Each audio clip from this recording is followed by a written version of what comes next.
শীত মানেই সবুজ শাক। আজ জানবো শীতের শাক পালং শাক কার জন্য উপকারী, কারা সাবধান থাকবেন।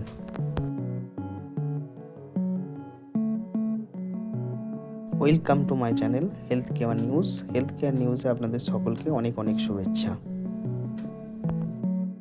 পালং শাক রক্তশূন্যতা, আয়রন, ফোলেট, ভিটামিন B9 সমৃদ্ধ, হজম শক্তি বাড়ায়, চোখের জন্য ভালো, রোগ প্রতিরোধ ক্ষমতা বাড়াতে সহায়ক, কোষ্ঠকাঠিন্য কমাতে সাহায্য করে।